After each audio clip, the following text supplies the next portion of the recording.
बढ़ते हैं जी आगे। जरा बात पहले चीन और लद्दाख की करते हैं। लद्दाख के अंदर चीन के साथ जो तनातनी चल रही है, इस पर आर्मी जनरल एमएम नरवणे साहब का बड़ा बयान थोड़ी देर पहले सामने आया कि 13वें राउंड की 13th राउंड ऑफ टॉक जो है वह अक्टूबर के दूसरे हफ्ते में हो सकती है। और इस सिलसिले में आर्मी, डिफेंस और फॉरेन ऑफिस जो है वो लगातार राब्ते में है और बहुत जल्द डेट उनकी अनाउंसमेंट होगी। 13th राउंड ऑफ टॉक जो है वो 2nd वीक ऑफ अक्टूबर में होगा। थोड़ी देर पहले एमएम नरवणे साहब का ये बयान जो है वो जबरदस्त तौर पर आया है और ये भी कहा गया है कि सरहद पार यानी चीन के साथ लगने वाली सरहद पर गहरी नजर है। जो कुछ वहां पर हो रहा है उन हालात को गहराई के साथ देखा जा रहा है और इंडियन आर्मी की तरफ से एस्टैब्लिश किया जा रहा है कि हमने फ्यूचर स्ट्रेटजी किस तरीके की बनानी है।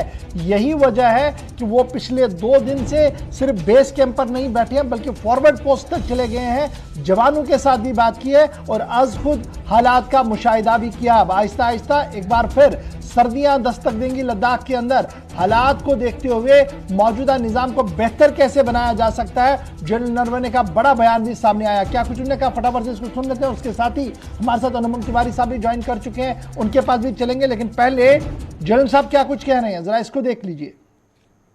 Yes, as you very rightly mentioned that the Chinese have deployed in considerable numbers all across eastern Ladakh, and not only in eastern Ladakh but all across the northern front right up to our eastern command also. So definitely there has been an increase in their deployment in the forward areas, which remains of course a matter of concern for us.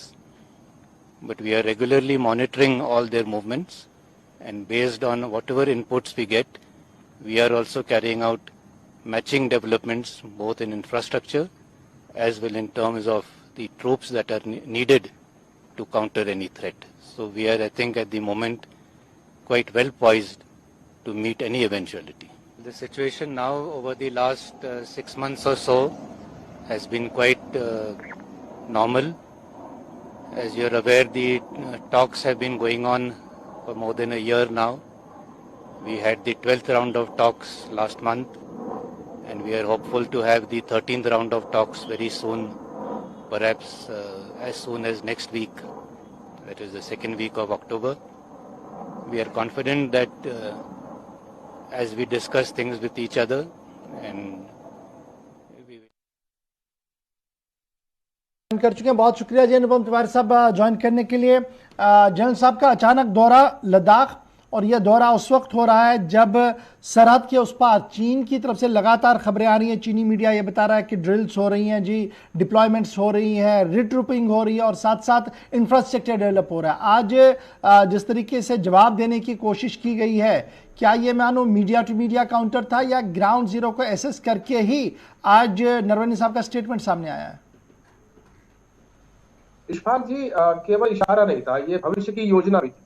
Naravane साहब ने जो भी आज कहा है उससे आप future का अंदाजा भी लगा सकते हैं, क्योंकि भारत और भारत की आर्मी सरहद के उस पार हर एक चीज को, जो भी वहां पर डेवलपमेंट्स हो रहे हैं, सबको बहुत ही बारीकी से देख रही है। इंटेलिजेंस बहुत अच्छे से काम कर रहा है और उसी अकॉर्डिंगली उन्होंने मैचिंग की बात करी है। तो मैचिंग के हिसाब से हम भी आज अपनी तैयारी कर रहे हैं, क्योंकि सर्दियां आने वाली हैं और सर्दियां आने पर हिमालयन एरियाज में, चाहे वो लद्दाख हो, चाहे उत्तराखंड हो या फिर और दूसरी जगह हो, हर जगह पर प्रॉब्लम होती है।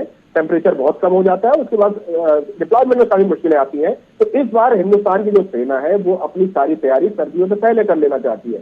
नरवणे साहब के बयान को मैं इसी तरह से देखता हूँ कि बॉर्डर से सरहद के उस पार जो भी चल रहा है उसको मैच करते हुए इंडियन आर्मी अभी से सर्दियों का वेट नहीं कर रही है और अभी सारे के सारे डिप्लॉयमेंट कर ले रही है। उसमें इक्विपमेंट भी ला रहे हैं, उसमें K9 वज्रा जैसी बड़ी तोप भी लाई जा चुकी है, उनकी रेजिमेंट वहां पर तैनात करी जा रही है।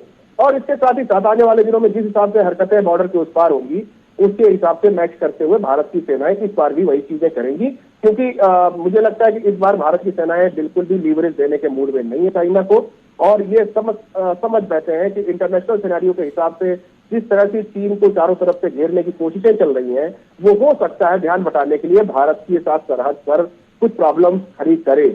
और इस बात का एंटिसिपेशन भारत को है और भारत की आर्मी इसी वजह से इस समय सक्रिय दिख रही है। और ये नरवणे साहब का जो दौरा है वो ग्राउंड रियलिटी को एसेस करने का भी है, वो फ्यूचर को दिखाने का भी है, वो अपनी तैयारियों को, अपनी चाक चौबंद बंदोबस्त को और ज्यादा पुख्ता करने के लिए। राइट सर, अनुपम जी बड़ा इंपॉर्टेंट ये है जी, जब हम आज बात सुन रहे थे जनरल नरवणे साहब का, तो जनरल साहब बता रहे थे देखिए नेक्स्ट वीक में बातचीत भी होगी, एक्सपेक्टेड सो कि 13th राउंड ऑफ टॉक्स होगा और वी आर एक्सपेक्टेड कि वे फॉरवर्ड होगा जी, क्योंकि फ्रिक्शन पॉइंट्स जो हैं वो तो आज तक हमने क्लियर कर दिए हैं, फ्रिक्शन पॉइंट्स पर कोई भी तनाव नहीं है, रेस्ट वी आर एक्सपेक्टिंग कि बातचीत के जरिए से मसला हल हो। क्या एक्सपेक्ट आप करते हैं, चूंकि आप भी डिफेंस एनालिस्ट हैं? देखिए इशफाक जी, जनरल साहब के बयान का सिर्फ और सिर्फ एक मतलब है कि भारत बातचीत के रास्ते तो बिल्कुल नहीं छोड़ना चाहता है। भारत अटैकिंग या कुछ ऐसी हरकतें करते हुए नहीं दिखना चाहता इंटरनेशनल सहयोग जिससे भारत की ओर उंगलियां उठे। भारत हमेशा बातचीत का रास्ता खुला रखना चाहता है, और अगर बातचीत का रास्ते से बात नहीं बनती है तो उसके बाद भारत दूसरे मोर्चों को भी देखने के लिए मजबूर हो जाएगा। और जनरल साहब की बात को आपको इसी परिप्रेक्ष्य में देखना पड़ेगा कि भारत जहां शांति का पक्षधर है, आज गांधी जयंती है और शांति के जो सबसे बड़े सरमाएदार हैं उनका आज बर्थडे है महात्मा गांधी का, और उस दिन जनरल साहब के मुंह से ये बात आना ये साफ साफ दिखाता है कि भारत आज भी गांधी का भारत है, वो शांति के ऊपर चलेगा। लेकिन बड़ा इंपॉर्टेंट है, मैं फॉरेन मिनिस्टर साहब को भी देख रहा था पिछले 2 दिन के दौरान, एक लाइन उन्होंने खींची, देखिए जी क्वाड की जो बैठक है, और क्वाड जो है वो मिलिट्री अलायंस नहीं है जी, वो सिर्फ इंटेलिजेंस शेयरिंग का मामला है, और वो कोई चाइना के खिलाफ नहीं है, हम कोई चाइना के लिए मोर्चाबंदी नहीं कर रहे हैं, दैट्स आवर इंटरनल मैटर्स जो हम डिस्कस कर रहे हैं। ये जो चाइना की तरफ से लगातार काउंटर किया जा रहा था क्वाड को लेकर ही, देखिए क्वाड जो है सिर्फ आप समंदर के रास्ते से चीन के लिए ही बना रहे हैं, बाकी भारत का इसमें ज्यादा कोई बड़ा स्टेक भी नहीं है, तो अमेरिका जिस तरीके से आना चाहता है वो खतरा बनेगा जी सब लोगों के लिए। ये जो डॉक्टर साहब का स्टेटमेंट आया है, इसे हम कैसे देखें विज़ा विज़ चाइना, और क्या चाइना इस बात को भांप रहा है कि ये जो आर्टिफिशियल इंटेलिजेंस शेयरिंग का मामला है और फिर 9I वाला मामला है वो बड़ा खतरनाक बन सकता है आने वाले 2-3 सालों के दौरान?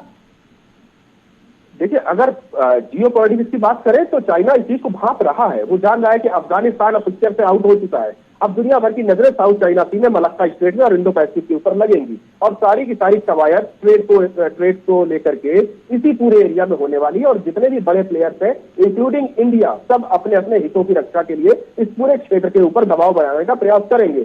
क्वाड भले ही मिलिट्री अलायंस नहीं है, चाइना जानता है, लेकिन इसको मिलिट्री अलायंस बनने में देर भी नहीं लगेगी। भारत की तरफ से इस बात को स्पष्ट किया गया है कि जिस तरह से ऑकस का गठन हुआ है उसी तरह से भले न किया जाए, लेकिन इसमें कुछ नए पहलुओं को शामिल किया जाए क्वाड के अंदर, और क्वाड के अंदर कुछ नए देशों को भी शामिल किया जाए, जिससे कि इंडो पैसिफिक की और साउथ चाइना सी की जो फ्री ट्रेड वाली पॉलिसी है वो बरकरार रहे, और चाइना का जो दबदबा है, जो दबदबा जो चाइना बनाना चाहता है, उस दबदबे से दुनिया को बाहर निकाला जाए। ये भारत की भूमिका है। और इंडो पैसिफिक याद रखें, भारत का बहुत बड़ा स्टेट है। भारत के जितने भी मैरीटाइम जो हित है वो इंडो पैसिफिक के ऊपर से जाते हैं। और एक चीज और इस बात की जो मैं बताना चाहता हूं वो ये है कि चाइना लैंड के ऊपर भले ही हमसे ज्यादा बड़ा दिखता है, या ऐसा लगता है कि वो हमारे बॉर्डर के ऊपर हमको परेशान कर रहा है पिछले कई सालों से, स्पेशली पिछले 1 साल से वो ऐसी घटनाएं कर रहा है जिससे हमारे बॉर्डर में उथल पुथल मची हुई है, हमारी सेना सदर के। लेकिन अगर मैरीटाइम वाली बातें करी जाए तो भारत उसमें बराबरी का हिस्सेदार है, और भारत चाइना भी इस बात को जानता है कि अगर भारत अपने अगर आ गया तो समुद्र के ऊपर चाइना को परेशान कर सकता है। तो लैंड की जो लड़ाई है वो समुद्र तक जा सकती है अगर भारत के दृष्टिकोण से देखें,